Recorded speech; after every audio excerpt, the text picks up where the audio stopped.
Jilby ED ചോദ്യം ചെയ്യാനിരിക്കുന്നു അരവിന്ദ് കെജ്രിവാളിനെ. ദില്ലി മദ്യനയ അഴിമതി കേസുമായി ബന്ധപ്പെട്ട് കഴിഞ്ഞ കുറേ ദിവസങ്ങളായി ഇഡിയുടെ വേട്ടയാടൽ ആം ആദ്മി പാർട്ടി നേതാക്കൾക്കെതിരെ മനീഷ് സിസോദിയ അടക്കം ജയിലിൽ തുടരുന്ന ഒരു അവസ്ഥയുമുണ്ട്. ഇഡിയുടെ ഒരു നടപടി ആം ആദ്മി പാർട്ടി നേതാക്കൾക്കെതിരെ, അതായത് ബി.ജെ.പി. ഭരിക്കുന്ന സംസ്ഥാനത്തല്ലാത്ത എല്ലാ സംസ്ഥാനത്തെയും ഏതെങ്കിലും തരത്തിൽ ഇഡിയുടെ വേട്ടയാടൽ, ഏതെങ്കിലും തരത്തിൽ ഇഡിയുടെ ഇടപെടൽ നടത്താനുള്ള ഒരു കേന്ദ്ര സർക്കാരിൻ്റെ നിലപാടിൻ്റെ ഭാഗമായി തന്നെ ഇതിനെ കണക്കാക്കേണ്ടി വരും. അങ്ങനെ തന്നെയാണ് ദില്ലിയിൽ AAP പറഞ്ഞു വെക്കുന്നതും. ഇന്ന് മുഖ്യമന്ത്രി, അതായത് അരവിന്ദ് കെജ്രിവാൾ ഇഡിക്ക് മുൻപിൽ ഹാജരാകുമോ? എന്താണ് അരവിന്ദ് കെജ്രിവാളിൻ്റെയും ഒപ്പം ആം ആദ്മി പാർട്ടിയുടെയും ഇക്കാര്യത്തിലുള്ള ഇന്നത്തെ നിലപാട്?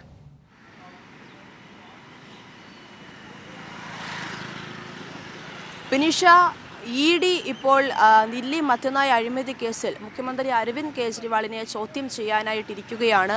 പക്ഷേ അപ്പോഴും അരവിന്ദ് കെജ്രിവാൾ ഇന്ന് ഇഡിക്ക് മുൻപിൽ ഹാജരാവുമോ എന്ന കാര്യത്തിൽ ഇപ്പോഴും അവ്യക്തത തുടരുകയാണ്. അതായത് ഇപ്പോൾ AAP വൃത്തങ്ങൾ വ്യക്തമാക്കുന്നത് നിയമപരമായിട്ട് തന്നെ മുമ്പോട്ട് പോകും, അല്ലെങ്കിൽ നിയമപരമായിട്ട് തന്നെ ഇതിനെ നോക്കിക്കാണുമെന്ന് മാത്രമാണ് ഇപ്പോൾ AAP വൃത്തങ്ങൾ ഇതിനെക്കുറിച്ച് പ്രതികരിച്ചിരിക്കുന്നത്.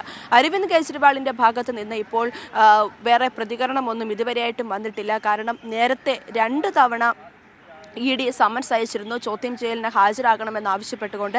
കഴിഞ്ഞ നവംബർ 2-നും അതുപോലെ തന്നെ ഡിസംബർ 21-നും ഈ 2 ദിവസങ്ങളിലും അരവിന്ദ് കെജ്രിവാൾ ഹാജരാകാൻ തയ്യാറായിരുന്നില്ല.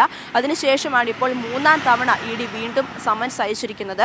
ഇന്നിപ്പോൾ ഈ AAP വൃത്തങ്ങൾ അറിയിക്കുന്നത് ഇതിപ്പോൾ രാഷ്ട്രീയപരമായിട്ട് ഇതിനെ നോക്കിക്കാണുകയാണ്, അല്ലെങ്കിൽ BJP നേതാക്കൾ, വിനീഷ് നേരത്തെ സൂചിപ്പിച്ചതുപോലെ BJP ഇതിനെ പ്രതിപക്ഷ നേതാക്കളെ ലക്ഷ്യം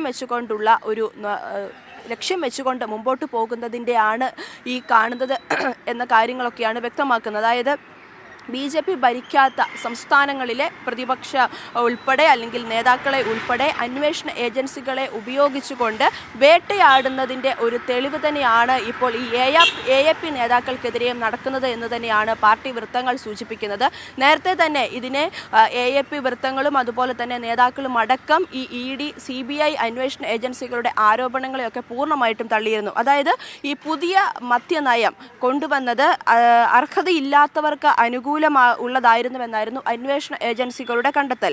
അതായത് സർക്കാരിന്റെ വരുമാനം വർദ്ധിപ്പിക്കുക, മദ്യമാഫിയകളുടെ കടന്നുകയറ്റം അവസാനിപ്പിക്കുക എന്ന ലക്ഷ്യങ്ങളോടെയായിരുന്നു ഇത്തരത്തിൽ ദില്ലിയിൽ പുതിയ മദ്യനയം കൊണ്ടുവന്നതെങ്കിലും അതിൽ കൈക്കൂലി മേടിച്ച് മദ്യ കച്ചവടക്കാർക്ക് അനുകൂലമായിട്ടുള്ള ഒരു നയമാക്കി ഇത് മാറ്റിയെന്നുള്ള വലിയ രീതിയിലുള്ള ആരോപണങ്ങളായിരുന്നു CBIയും EDയും കണ്ടെത്തിയത്. കാരണം ഇത്തരത്തിലുള്ള ആരോപണങ്ങളൊക്കെ പുറത്തു വന്നതിന് പിന്നാലെ മുഖ്യമന്ത്രിയും സർക്കാരും അതുപോലെ തന്നെ നേതാക്കളും അടക്കം ഇതിനെതിരെ പൂർണ്ണമായിട്ടും നിഷേധിക്കുകയും ഈ നയം പിന്നീട് റദ്ദാക്കുകയും ഒക്കെ ചെയ്തത് നമ്മൾ കണ്ടതാണ്. ഇതിന് പിന്നാലെയാണ് ലഫ്റ്റനന്റ് ഗവർണർ CBIക്ക് അന്വേഷണത്തെ കൈമാറുകയും അല്ലെങ്കിൽ അന്വേഷണം നടത്തണമെന്ന് ആവശ്യപ്പെടുകയും ചെയ്തത്. ഇതിന് പിന്നാലെ ദില്ലി മുൻ ഉപമുഖ്യമന്ത്രിയായിരുന്ന മനീഷ് സിസോദിയെ നിരവധി തവണ ചോദ്യം ചെയ്തു, അറസ്റ്റ് ചെയ്തു. ഇപ്പോൾ നിലവിൽ ജയിലിൽ കഴിയുകയാണ്. ഒപ്പം മറ്റ് ഒരു മന്ത്രിയും AAP മുതിർന്ന നേതാവുമായ സഞ്ജയ് സിംഗും ഇതേ കേസിൽ തന്നെ ഇപ്പോൾ അറസ്റ്റിലായിരിക്കുകയാണ്. അത്തരത്തിൽ AAP നേതാക്കളെ ലക്ഷ്യം വെച്ചുകൊണ്ടുള്ള ഒരു BJPയുടെ തന്ത്രമാണ് ഇതെന്ന് തന്നെയാണ് ഇപ്പോഴും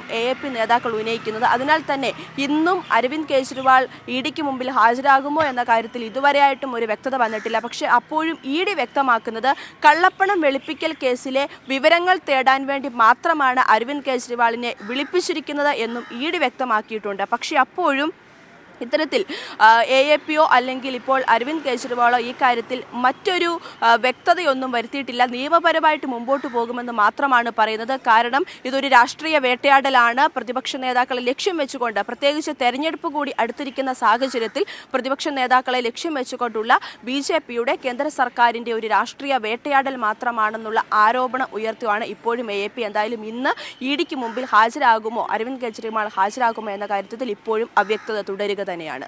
വിനീഷ.